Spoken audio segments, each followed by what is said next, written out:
Alors, nous on va parler de choses complètement différentes. Donc, je vais me présenter rapidement. Moi, je m'appelle Thomas Messon. Donc, je suis aujourd'hui CTO de Bunker. Ça fait un peu plus de 10 ans que je suis, on va dire, dans l'industrie de l'IT. J'ai monté une start-up avant de rejoindre Bunker. J'ai travaillé chez Gandhi et j'ai, on va dire, une petite spécialisation sur tout ce qui est haute scalabilité et haute disponibilité. Donc, c'est ce qui nous amène en fait la discussion sur les bases de données distribuées et un peu le cas de théorème. Alors ce ne sera pas forcément dans l'ordre, hein, mais voilà, on va parler de ça. Donc on ne peut pas évidemment parler de bases de données distribuées sans parler des bases de données d'une manière générale. On a 3 grands types. Donc le premier que je pense à peu près tout le monde connaît, c'est les bases de données relationnelles. On a les bases de données, ce qu'on appelle column oriented, donc orientées colonne. Là, peut-être pour les gens, c'est les clés valeurs. Et après, on a les document oriented, donc où on va avoir un document, un hash complet, qui contient en fait tout le document complet.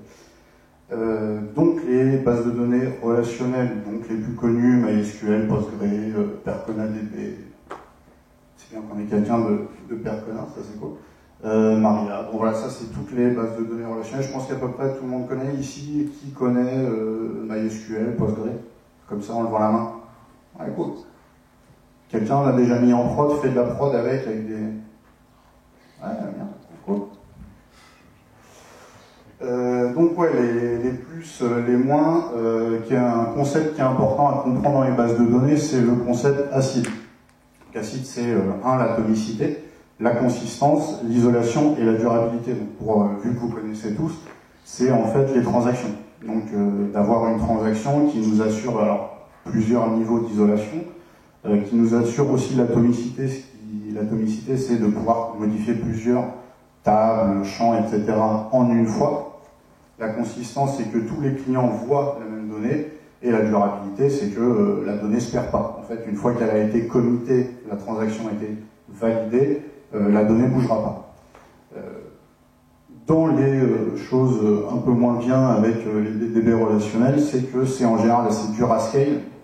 On ne s'appelle pas tous Facebook, on ne peut pas tous avoir des centaines d'ingénieurs qui contribuent à MySQL.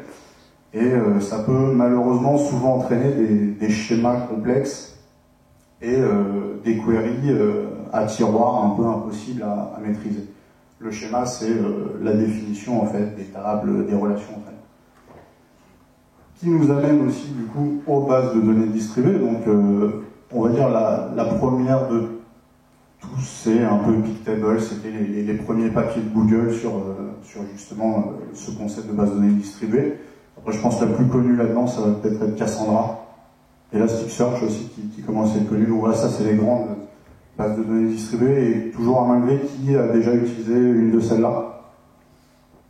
Ah ouais, merci. Voilà, donc on va attaquer tout de suite le cap théorème parce que ça me permet d'expliquer un peu mieux derrière. Le cap théorème, en fait, il dit une chose très simple, c'est que il catégorise les bases de données en 3 grandes caractéristiques. On va dire la consistance, availability, la disponibilité, et le P, partition tolerance. Donc le C, c'est la consistance, c'est comme pareil pour les DB relationnels, c'est le fait que tous les clients vont voir en fait la même donnée. La disponibilité, c'est que tous les clients de cette base de données vont pouvoir lire et écrire. Et le partition tolerance, en fait, c'est la résistance du système à une défaillance du réseau. Donc là, on voit très bien que, par exemple, dans les RDBMS classiques, MySQL, Postgre, eux sont du côté consistance et disponibilité, car elles sont designées pour ne fonctionner que sur une seule machine. C'est d'ailleurs leur gros point fort et qui permet d'assurer justement ce côté acide. Donc maintenant, on va parler un peu des grands concepts des bases de données distribuées. La première, on va dire, c'est le fait que c'est des bases de données qui ont été conçues, designées pour fonctionner sur plusieurs machines.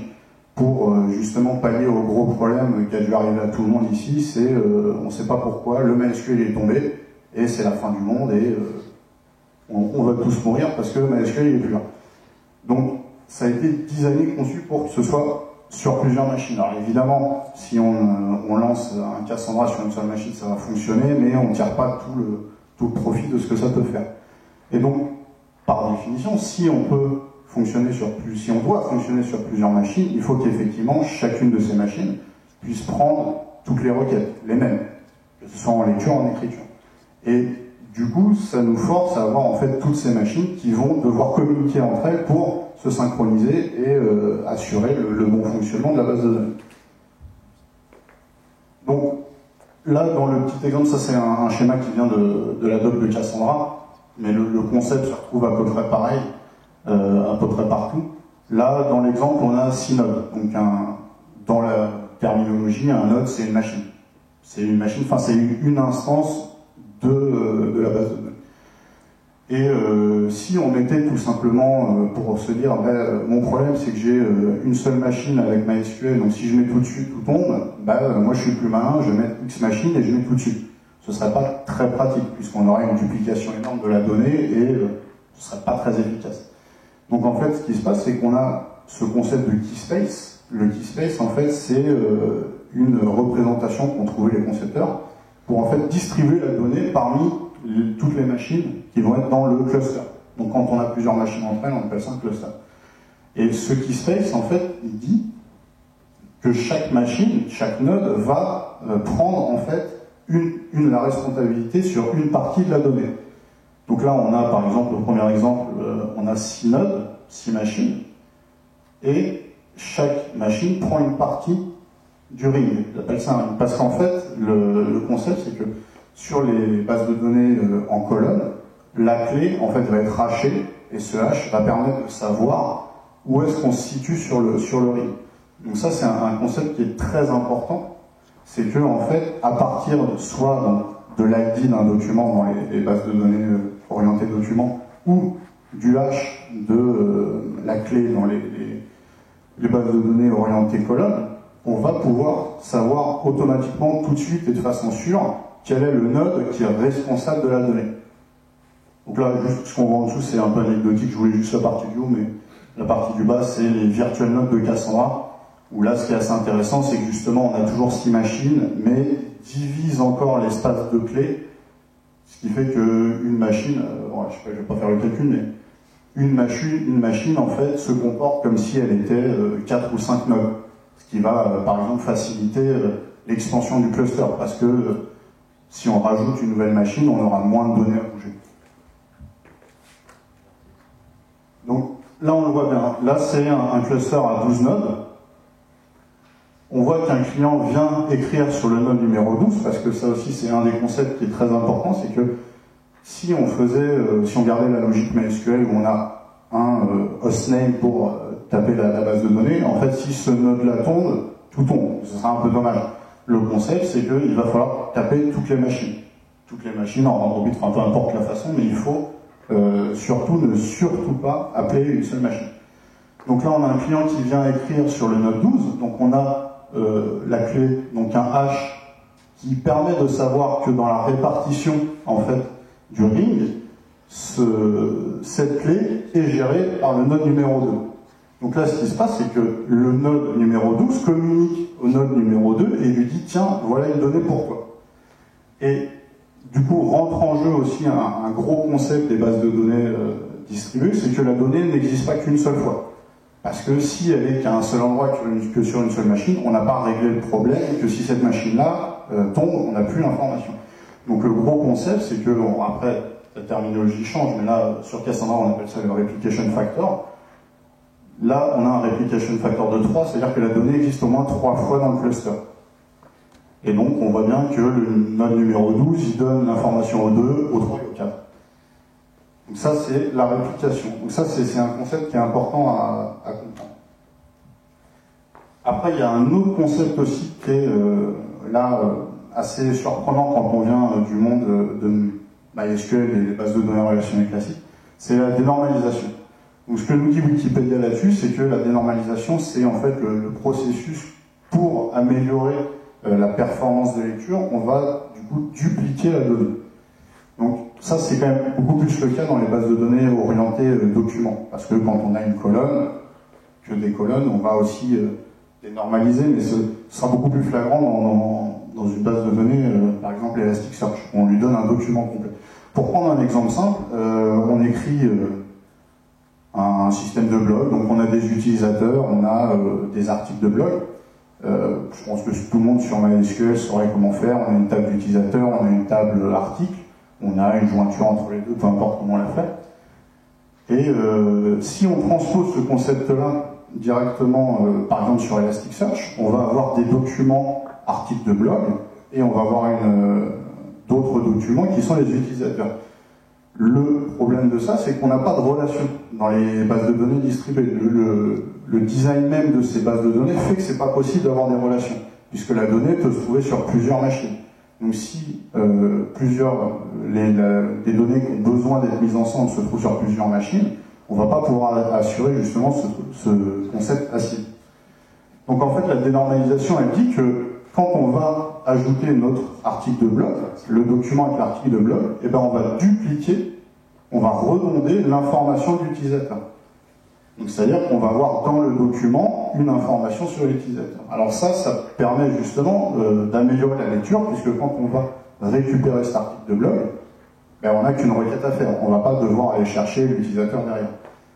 Donc ça paraît une bonne idée, mais c'est complexe à faire bien, parce que effectivement, on peut vite se retrouver dans le cas où un utilisateur a créé 200 000 articles, il change son nom d'utilisateur. Bon, bah, ça fait 200 000 documents à changer, c'est pas très très pratique. Donc la dénormalisation, c'est quelque chose à vraiment réfléchir, il faut faire attention quand on le fait, mais c'est un gros concept pour améliorer la lecture. Et bon, ça c'est anecdotique, on parle souvent dans les bases de données distribuées on les dit qu'elles sont schemaless, donc sans schéma, en opposition aux bases de données relationnelles où on va définir les tables, les champs, les relations entre elles, de manière assez verbeuse et des fois un peu lourde.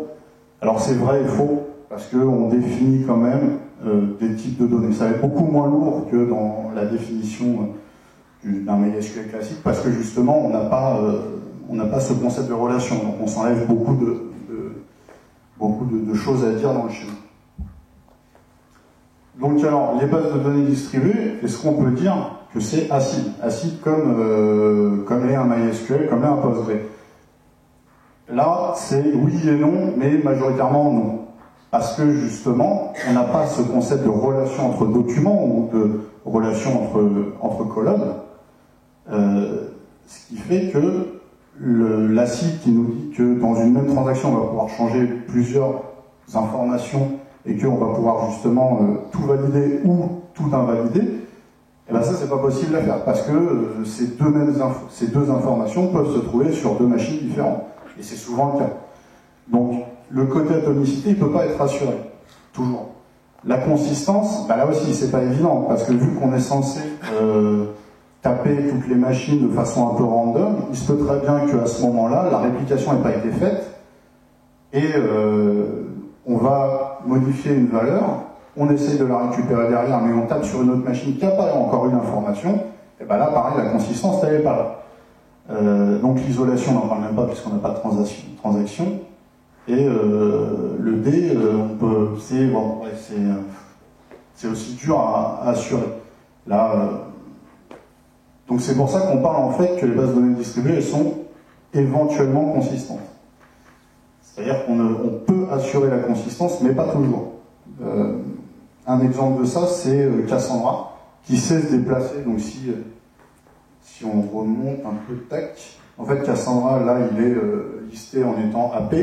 Une des particularités de Cassandra, c'est qu'il sait se déplacer, en fait, sur ce théorème. Il sait se mettre dans le fonctionnement d'une base de données relationnelle classique, parce qu'ils ont, en fait, un concept qui se retrouve aussi dans d'autres bases de données, c'est le niveau de consistance. En fait, on va pouvoir choisir à la requête la consistance qu'on veut sur la donnée. Donc il y a trois valeurs. Il y a le tous. Donc là, on va demander à tous les nœuds de renvoyer l'information qu'ils ont. Et si tous les nœuds ont la même valeur, bah, c'est que c'est la bonne. Donc là, on arrive à assurer la consistance. Malheureusement, on perd la tolérance au partitionnement réseau. Parce que si une machine ne répond pas, Cassandra ne peut pas dire que tous les nœuds du cluster ont la même donnée. Boum, la consistance n'est pas assurée. On va pouvoir aussi dire un niveau de consistance de une machine. C'est-à-dire que la première machine à qui on demande l'information, elle la retourne tout de suite. Mais du fait de la réplication, etc., on voit très bien qu'on n'a pas forcément la bonne donnée. Donc du coup, on perd cette consistance. Et après, ce qui est le plus utilisé en général sur Cassandra, c'est le niveau de consistance qui est un quorum. En fait, on va avoir un quorum de nodes. On va demander, donc c'est le nombre de nœuds divisé par 2 plus 1. Si ces nœuds-là donnent une information, bah, c'est que ça doit être la bonne. Mais là encore, on n'a pas l'assurance que c'est la bonne. Donc c'est sûr que énoncer comme ça, avec tous les problèmes que ça peut avoir, pas toujours à être sûr d'avoir la bonne donnée, etc., on peut un peu se demander, bon, bah, à quoi ça sert en fait les bases de données distribuées? Ben, les bases de données distribuées, ça ne sert pas à tous les projets, très clairement. Si là, demain, je suis Société Générale et je fais du micro-trading où la moindre macroseconde, nanoseconde a une importance et il me faut même la bonne donnée derrière, ouais, je vais peut-être pas conseiller un Cassandra, ce ne sera pas une bonne technique. Maintenant, il y a d'autres cas où c'est très très très utile, comme par exemple, je ne sais pas si vous avez entendu parler de la stack ELK, qui commence à faire pas mal de bruit, c'est Elasticsearch Logstash et Kibana, qui permet de faire de l'analyse de log à très très haut niveau et à très très gros volume. Bah là, c'est parfait. Parce que quand on analyse des logs, on n'a pas besoin d'avoir dans les 10 millisecondes suivantes la bonne valeur. C'est pas vraiment un problème. Et justement, c'est parfait puisqu'on a besoin de stocker énormément de données. Moi, j'avais discuté avec le fondateur de Elasticsearch. Je lui posais une question belle, je lui demandais est-ce qu'on peut considérer Elasticsearch comme une base de données fiable? Parce que la base Elasticsearch, c'est quand même un moteur de recherche. Et il me dit, alors à l'époque, la première, la 1.0 n'était pas sortie, il disait quelque chose de marrant, il disait, à l'heure actuelle, il ne le recommanderait pas. Maintenant, il disait, maintenant, j'ai des utilisateurs qui ont 4 pétas de données sur Elasticsearch. Donc ça fonctionne. Donc, encore une fois, c'est vraiment des questions qu'il faut se poser quand on veut utiliser des bases de données distribuées. Il faut se poser les bonnes questions. C'est est-ce que j'ai un besoin fondamental de transactions parce que je modifie énormément de données de types différents, et dans ce cas-là, si je n'ai pas de transaction ou je ne peux pas dénormaliser ma donnée, mais on ne va pas utiliser des bases de données distribuées. Est-ce que je peux tolérer un petit peu d'inconsistance dans ma donnée?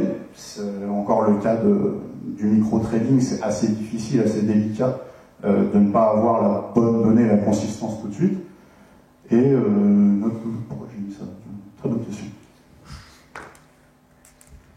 Donc ouais, le grand principe quand on veut mettre en place une base de données distribuée, il faut pas à tout prix essayer de faire rentrer son projet dans une base de données. Il faut vraiment peser le pour et le contre, savoir connaître en fait les particularités, les spécificités des bases de données. Donc elles n'ont pas toutes les mêmes. MongoDB n'est pas pareil que Elasticsearch, n'est pas pareil que React, etc. Il faut savoir déjà faire le choix parmi les bases de données, celles qui pourraient correspondre, et il faut se demander est-ce que mon projet peut fonctionner sur une base de données comme ça, et pas se dire ok, la dernière mode c'est Cassandra, ben, je vais essayer de passer au forceps mon projet là-dedans, parce qu'en général ça va vraiment pas bien se passer. Donc, là c'est juste une petite démonstration, un concept que j'ai voulu rajouter à la fin s'il reste un petit peu de temps, c'est le split brain. Ça c'est le truc classique que je pense toutes les personnes qui ont mis les bases de données distribuées en place et avec un certain nombre de nœuds sont aperçus et ont pleuré. Le split brain, c'est là par exemple on a un cluster de 6 machines réparties sur 2 data centers et parce que tout le monde fait bien son travail, bah, le network est cassé entre deux. Donc, le gros problème de ces bases de données distribuées, c'est que le fonctionnement, j'ai dit qu'elles communiquent tous entre elles, elles ont un protocole, alors celui de Cassandra il s'appelle Gossip, qui permet à tous les nœuds de discuter entre eux pour avoir le statut en fait du cluster permanent, de savoir qui est en train de répliquer, qui fait quoi, à quel moment, etc. Se répartir l'espace de clés. Et du coup, il y a des élections de nodes master slave. Par exemple, sur la donnée. Si on a ce nœud-là, par exemple, qui était responsable de tel espace de clé, s'il commence à tomber, quand tous les autres, si les 5 autres s'aperçoivent qu'il n'est plus là, ils vont commencer à discuter entre eux pour élire un nouveau master et dire bah, en fait c'est toi qui vas être responsable de la donnée, parce qu'il faut toujours un responsable de la donnée. Donc par exemple, c'est celui au-dessus qui va être élu. Mais il peut se produire du coup un autre phénomène, c'est que quand on a suffisamment de nœuds qui sont isolés les uns des autres, donc eux continuent à fonctionner entre eux, et les data centers 2 c'est pareil, ils arrivent toujours à se parler, c'est juste qu'ils ne voient plus les autres nœuds, donc en fait ils vont s'élire entre eux, et du coup ils vont se sortir et créer 2 clusters séparés, alors qu'à la base c'était un seul et unique cluster. Et c'est comme ça qu'on se retrouve avec 6 machines qui devraient faire un cluster, et on a 2 clusters qui ne peuvent plus discuter entre eux parce que, sans redémarrer tout le cluster, ce qui est assez gênant, parce que ils ont perdu la connexion à un moment et que ça a duré suffisamment longtemps pour qu'ils décident entre eux que en fait, bah, tant pis, on considère qu'ils sont morts. Voilà, c'était une petite aparté pour le fun. Voilà. Là j'ai mis un petit YouTube, c'est des tutos, c'est une démonstration de Cassandra, je voulais aller regarder. Merci Thomas.